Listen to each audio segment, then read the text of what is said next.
Greetings, urban farmers, gardeners, and healthy food visionaries. Farmer Greg here, and welcome to another Walkabout episode of Goodness Grows Organics, our farm in Asheville, North Carolina. Enjoy. Welcome, everybody, to our November farm walkabout. I'll do these every month so you can see how things are progressing. We got all kinds of carrots and beets and broccoli coming up, spinach over in the far bed over there. And what is this in the background? This is this barn that I keep talking about. It's pretty massive. I just realized the crew that's doing it is doing a really good job, and I just realized that this is half the size of the greenhouse that we want to build in the spring. And this is the crew that I wanted to have do it, so that I think they're perfectly capable of it.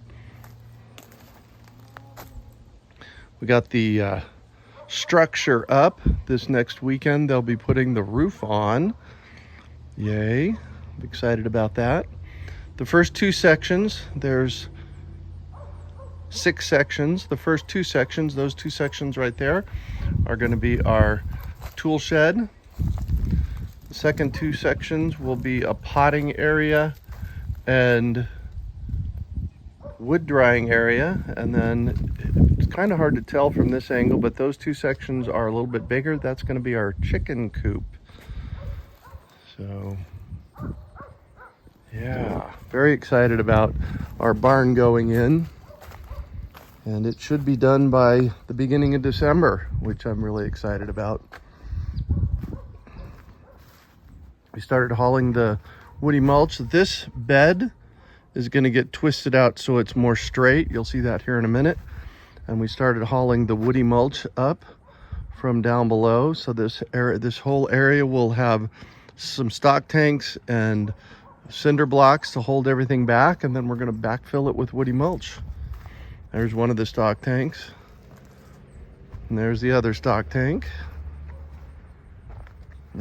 Turn around, and so this Insta fence here will be a view fence here in the next few months, along with from this point here to that point there at the fence. I'm going to put a view fence in, and actually the view fence is going to go all the way up the hill eventually. There's our garden space. We're doing a lot better on growing food this time around.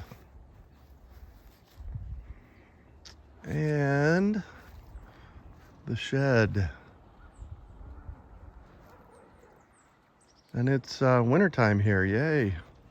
Okay, now we're gonna walk out into the elderberry area. This is our row of elderberries. These elderberries were 8-inch sticks in January. They had no roots, and I rooted them up with some rooting hormone and nice soil, and put them in 4x4x9 pots, and they've grown quite well. Some of them are easily 3 feet tall from January. And then we have the second row of elderberries here, and then up top is our raspberries and blackberries and blueberries.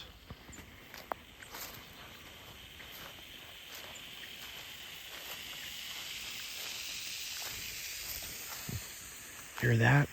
That's my drip irrigation system leaking.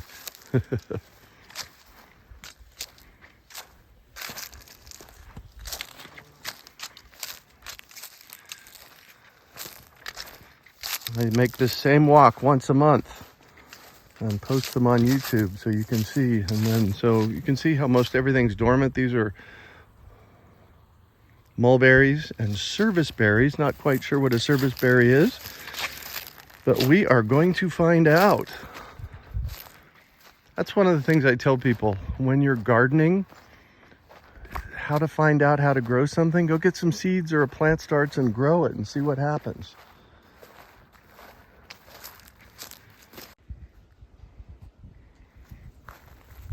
Over here is our wine cap mushroom patch. Looks like it's got some pine needles falling on it. And if you haven't watched these previously, that big black area right there is being solarized, and I'm gonna plant grains in the space.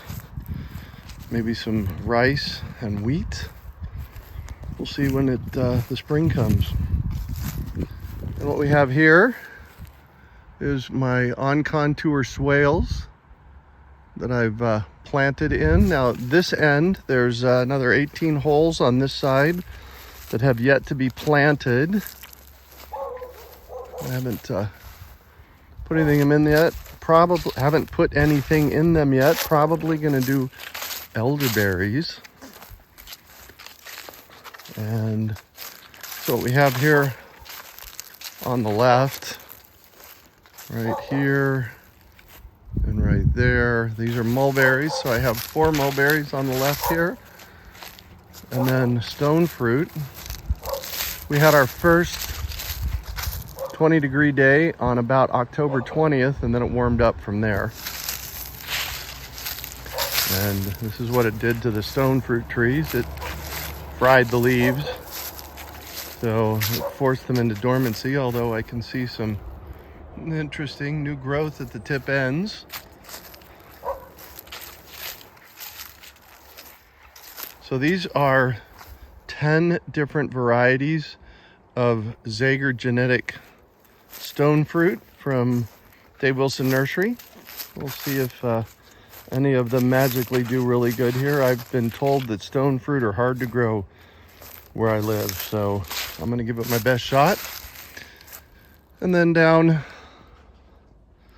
below there's that row has more elderberries. The middle row has 2 figs and some pawpaws, and the top row is getting ready to have tomatoes put in them in that row in the spring. And off in the distance out there, you can see the woody mulch. I have the tree services trained to just dump woody mulch here, which is pretty dang cool. This is where the big greenhouse will be going that I mentioned earlier. And we're really excited, Heidi and I, all right, mostly Heidi. I just was the worker bee. Built that greenhouse. It's a yardistry 7 by 8 foot greenhouse. We're gonna walk around and see it here. You can see the barn in the background. And Gizmo.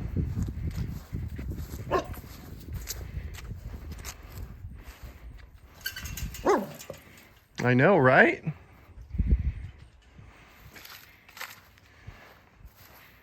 Hey, monkey. I know, hello. So this is a yardistry greenhouse. It's got the auto open at the top.